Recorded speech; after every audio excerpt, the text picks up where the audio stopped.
Lope de Vega, Política y Poética de lo Monstruoso.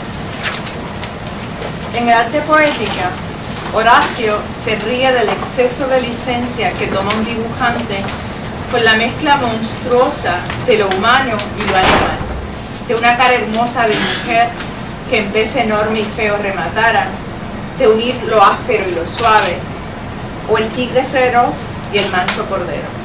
Son, según Horacio, sueños de enfermos delirantes, sin que sean los pies ni la cabeza partes de un mismo cuerpo en libros mudos. Y escribo por el arte que inventaron los que el vulgar aplauso pretendieron, porque, como los paga el vulgo, es justo hablarle al necio para darle gusto. Fin de cita. Ben Jonson también se refiere a las tendencias anti-aristotélicas en Every Man Out of His Humor y en el prólogo a Sejanus, coincidiendo con la apreciación de Lope. Las reglas aristotélicas llegan demasiado tarde para suplantar el hábito bárbaro, al que el público estaba acostumbrado y exigía al pagar la entrada a la representación del teatro público.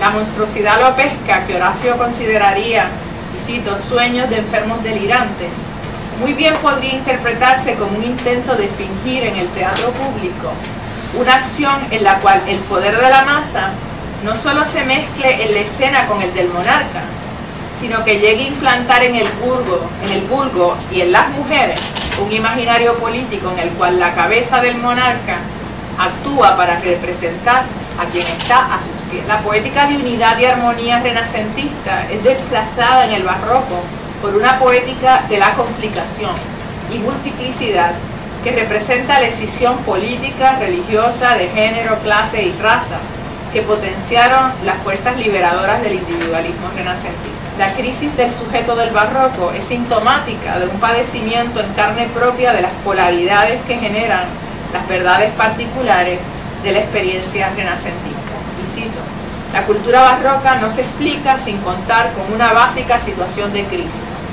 Sugiero que las rupturas con las reglas poéticas que Lope defiende con la excusa de complacer a un público de hábito bárbaro y monstruoso ofrecen el programa político para representarlo, dirigirlo y domesticarlo. Veamos.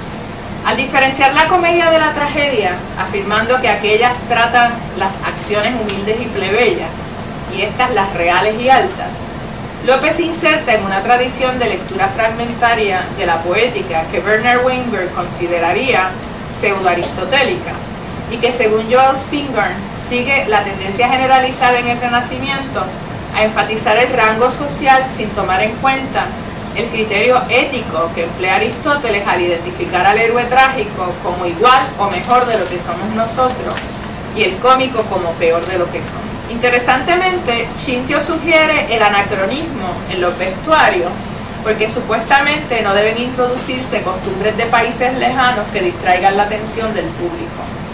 Siguiendo la línea argumentativa de Patterson, habría que tomar en cuenta que la crítica a la censura de la libre expresión en Sejanus de Ben Jonson, por más que tratara sobre un sujeto y caso histórico del Imperio Romano, el vestuario anacrónico isabelino alertaría hasta el más despistado de que se está disfrazando como lejano un hábito no tan remoto al tiempo y espacio del contexto en que habita el público que observa.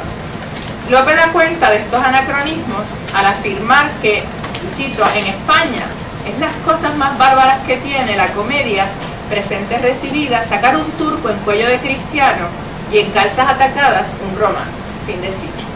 Sin embargo, naturaliza el disfraz no solo anacrónico, sino étnicamente mestizo, como forma de acercarse al gusto variado y monstruoso del público. El arte nuevo de hacer comedias en este tiempo propone representar y complacer al gusto bárbaro y monstruoso de un público plural, heterogéneo, que no admite someterse al mandato de reglas poéticas exigiendo que el mismo espacio teatral sea compartido por reyes y plebeyos, vendiendo, sin embargo, una imagen política en la cual el monarca y el súbdito actúen en las tablas la virtud, la fidelidad, la honra o la traición para ser amado, aclamado o sufrir el desprecio más allá de los límites del escenario. Hay que representar lo monstruoso. Si las poéticas clásicas y renacentistas deslindan los espacios desde los cuales representar lo uno, lo trágico, público, alto, y lo diverso, lo cómico, privado, bajo, acentuando su radical diferencia. Las poéticas y prácticas del teatro del Renacimiento tardío y el barroco unen ambos espacios de la representación en un contrapunteo que intenta controlar al subalterno, colocándolo ante el espejo de su dramática monstruosidad. Un estudio más amplio de la política y poética de lo monstruoso en el arte nuevo de hacer comedias de Lope de Vega y su diálogo con las teorías de Robortello, Guarini, Cinto, Manzoni, entre otros, acaso provea la clave para entender los mecanismos de integración y control mediante los cuales también nuestra cultura canibaliza provechosamente la representación del hombre. Gracias.